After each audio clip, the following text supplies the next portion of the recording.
The Never Gets Old podcast, the podcast of all we love in TV, movies, music, and comics, with your hosts, Mac Jackson and Nick Narrow. Look for us on YouTube and Facebook.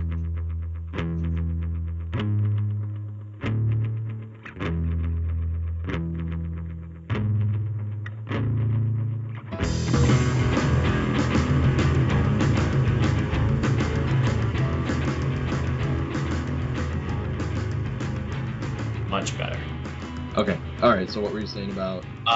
So I had heard stories about Martin Freeman before, and someone who was on the podcast had told me he had made some sort of anti-gay comment. I don't know all the details about it, but I'm curious. But then they did an interview with him in Entertainment Weekly, and he really came off as an a-hole. Really? Like the cliche, I'm a Hollywood actor, how dare they ask me such a question type of a thing. To the point where he admitted that he's an a-hole. He's like, oh no, I'm actually a miserable person. I play all these, nice, modest, unassuming roles. But like while he's talking, somebody came over and asked him if he wanted chicken for lunch or something, and he said, God, don't these people know I'm a vegetarian? I don't eat steak or chicken. I mean, like cliche where you think it was the 1950s type of Hollywood where nobody knew, you know what I mean, that some of these actors were so mean. And the whole article basically was saying we don't know why he's so angry and nasty, but he even admits that he's an a-hole. Okay. And just thought, that's a shame because anything you watch him in, he's brilliant. I love watching him. I forgot he was in the original Office. Oh, yeah. I think he's awesome in that. Right? And then, anything else I see him in. And in Fargo, I'm watching him in Sherlock, and then I watch him in Fargo in the same night. Yeah. Not the same character. Like, it's hard to believe, wow, that's the same guy. Holy crap. Yeah. Well, here's the thing about Martin Freeman. I know he actually doesn't really he's one of those guys that I don't think he really wanted to be as famous as he's become. Right. He even said the litmus test on my end is Ricky Gervais loves him. So I don't think he could be that bad a person because Ricky Gervais doesn't take bullshit. He would just not. He just wouldn't go along with it. See, and for me, Ricky Gervais is like the same type of guy. For me, really? Well, I mean, I haven't witnessed him being outwardly arrogant to the point where he admits it, but I'm not a fan of his. The more I see of him, when he first came onto the scene, I thought, oh, he's hilarious. I love The Office. I love, what he's doing. And then through the years, I'm just like, I don't agree with your way of thinking. I don't know. You know how you can just tell certain things about people, and I'm like, every time I see him, the more I dig, the more I don't like what I hear. But I know you like him a lot. I do really like Ricky Gervais because he's one of those guys who he does two things, and I'm wondering if Martin Freeman's not similar, maybe to a lesser degree, because I think Martin Freeman is more of an introvert and Ricky Gervais is certainly an extrovert. Sure. But he's one of those guys who really plays with the whole notion of celebrity, and also at the same time kind of dispenses with it, breaking that sort of idea of oh my God, he's such a nice guy all the time and blah blah blah. But I think he just does that to play like the same way Harrison Ford does. Like he just shatters people's idea of him by being kind of a jerk. But everybody you watch, like all the nighttime, uh, you know, Jay Leno and David Letterman and Conan and Jimmy Fallon, like all those people love him. Like that, I've never heard any other celebrity like um, say a bad word about him, or actually, you could hear that all the time. People just not saying bad things, but saying how good they are and Mhm. how like actually good of a person they are, like going out of their way to do that. Um, and that to me speaks more than other people's accounts of because we've gone over that before, but other people's accounts of celebrities. And I think that that's just one of his persona, or that is part of his persona that he puts on from being out there. That was definitely made pretty clear at what did he host, the Emmys? Is that what he had hosted? One of Emmys 2 years in a row. It wasn't the Oscars. He didn't host the Oscars, right? those. I don't know. I don't watch any of them, but I remember him being on. Yeah, so I mean, I could, if you don't like that type of humor, that's completely understandable. But he's one of those guys who does so much like humanitarian work that I can't Which is nice. see him being like actually bad. Like he really is. I think he really is like a good dude. Oh, And I mean, I've listened to his podcast with Stephen Merchant too, like a lot. Pretty much all of what they did a few years back, and you could just tell like the way that he talks about certain things and things that are going on in the world, like events and stuff like that. Like it means a lot more. But again, I can understand having that sort of like his personality type isn't for everybody, I suppose. oh, you know what I wanted to tell you? Speaking of turtles, do you know they're going to do a crossover with Ghostbusters? I didn't know that, no. Yeah, coming up. I saw the solicits. They announced, for whatever reason, the turtles end up in New York City. That's the Ghostbusters, New York City, and Yeah. that's as much as I read. But I'm like, all right, that's cool. I'm all for that crossover stuff. I'm a sucker for that type of thing. Yeah. Oh, I also wanted to talk to you about the Turtles. I read an interview with the actual director of the Turtles movie, and it was like the screenwriter. It was on CBR. It was a bunch of the people who are like actually in charge of the Turtles movie, not Michael Bay. Sure. I think they were at a panel or something, and people were asking questions, but basically they were talking about how much they really love the Ninja Turtles and they hope people will go see it despite the Michael Bay thing, basically. They were kind of like trying to do crowd control over that. And that their inspiration for the movie was a lot of it came from the 1980s cartoon, like the original cartoon, and stuff like that. And the interview that they gave and the way that they spoke about the turtles makes me say I might see the movie, Okay. but I am going to wait.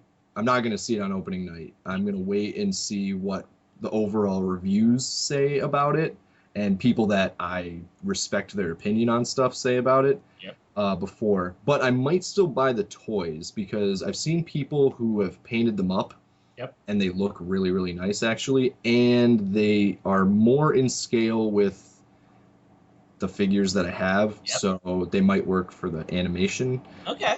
So that's one reason, but I mean, there's still stuff that I absolutely hate. Like Sure. I think that the what they did with their faces is atrocious. The noses. Still, I'll never be like that's okay.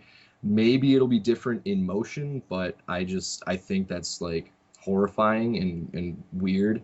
Mhm. Um, so that's a turnoff for me. The size, them being super tall, still not like doesn't sit well with me, but whatever.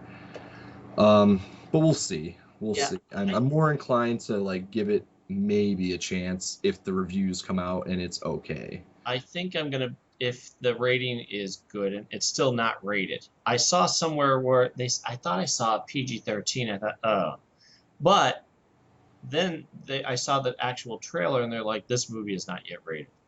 I'm like, Right. oh, okay. Well, I want to take Mikey to see it. You know, if it's so cute because he doesn't understand that how things work. He thinks if he sees a commercial, that means we can buy it and watch it at any moment, at any time. Yeah, yeah, yeah. And I'm like, no, that's a movie. Yeah, can we watch it now? I'm like, no, no, no, no. It's not even out yet. And then once it's out, you have to go see it in the theater, and then you have to wait for it to be sold, and you have to buy it. You know, he doesn't get that. But it's Turtles, so how do I?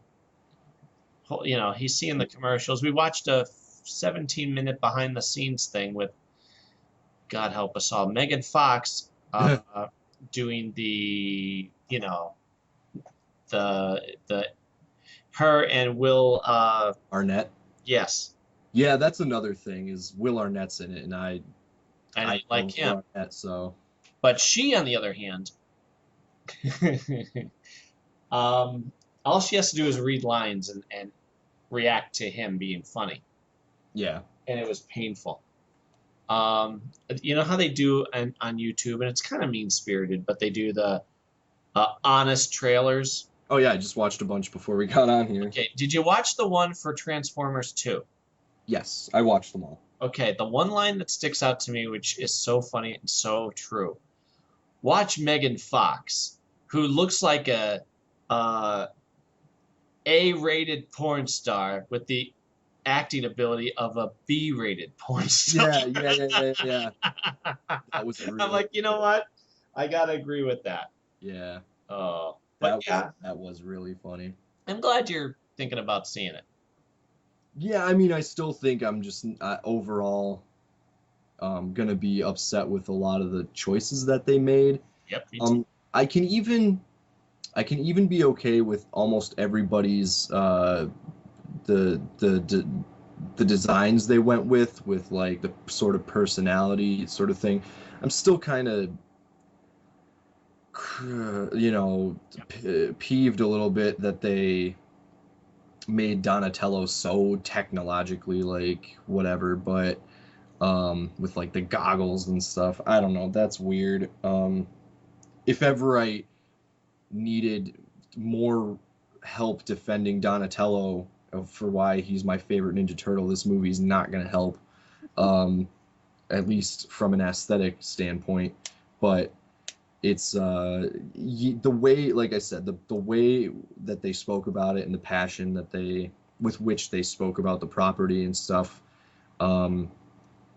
makes me more inclined to see it if the reviews are good, because I've been fooled before with The Last Airbender. Before that movie came out, I watched all this behind the scenes stuff. I watched interviews with M. Night Shyamalan, who was like, my whole family loves this property. We've watched every single season like 5 times. We know all about it. We love it. We're gonna be true to the seasons and like the cartoon. And then it was a big crap fest. It was like they never watched it ever and didn't know what the hell they were doing. So, I've been let down before by people who claim to be passionate about it. But yeah, I might see it if the reviews are good. So. Do you have any gigs coming up? Yes. August 2nd. Let me just make sure that date is correct. Yeah, August 2nd at the Keys. We actually just played last Friday at the Irish Wolf Pub again, which was pretty good actually. It was a pretty good turnout, and we played pretty well for having not practiced. Yeah. And everything, so that was good. We might possibly actually got a text while we've been talking from Cooper, my guitarist, if we might be able to practice Wednesday, so that would be cool. Yeah, I just got an invite to that big summer festival picnic, Our Lady of the Snows, that I go to every year. Yeah. Yeah, I can't do it. It's the weekend I'm going to meet Richard Dean Anderson. Oh, Yeah, I mean, now you tell. I mean, not that it would have made a difference, but this whole time I'm thinking, well, maybe it'll be September. I remember it being towards the end of summer. I'm sure it'll all work out. And I just got it today. So it's coming up, and it's Thursday to Sunday. I'm like, oh, son of a bee. I'm leaving. Uh, Boy, let me think. I might be able to do Thursday night because I'm leaving Friday morning and I'm driving to I think 4 or 5 hours. Oh, okay. I mean, granted, yeah, I could skip it, but I don't know. They kind of are nice enough to ask me every year, and I really don't want to lose that. Yeah. But I'm sure they'll understand in this case. Yeah, I mean, I'm sure they will. Oh, let's see. Runs from 7:31 to 8:02 Thursday, Friday, Saturday. Last year you played on Saturday at 7. Let me know if that works for you again and if you would like to play 2 nights. Oh, mother. Yeah, can't do it. Anyway, I guess we'll let everybody go and we will chat next time. Yeah, this is a long one. Yeah. Well, we have some catching up to do. Yeah, well, there's a lot to talk about, so. Oh, did you listen to the Gary Chalk episode yet? I haven't had a chance to listen to almost anything. I think you'll enjoy it. He shares a lot of fun stories and talks about doing voice work and how he got into doing voice work and anime and acting, and he was very giving in the interview. Like I didn't have to go, oh, okay, so Yeah. it's like, here, I'll tell you a great story. And of course he made the mistake of trying to quiz me. Oh, okay. He's like, okay. Whew, all right, yeah, you know the titles, okay, yeah. Never mind then. Like, have you seen the episode? I'm like, yep. What do you want to know? Right. Well, that's good. I'll try to listen to it, and everybody else who's listening to this should listen to it if you haven't. So. All right. Catch everybody next time, and don't forget questions, art, anything you want to send our way. We're all for. Yeah, absolutely. See you guys next time. Yeah, don't forget to check out Max Band, Harmony Constant, wherever you can find that. I'm sure. Facebook, Amazon, iTunes. Yeah. Check out the Daymen. We're only on Facebook so far. Well, we're on Bandcamp too, but all the links are on Facebook.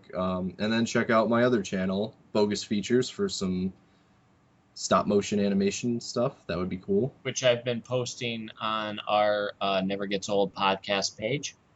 Thank you. You're welcome. And go to your Facebook page. I posted you some stuff you will enjoy. Oh, okay. Yeah, I saw that you did, but I haven't looked yet, so.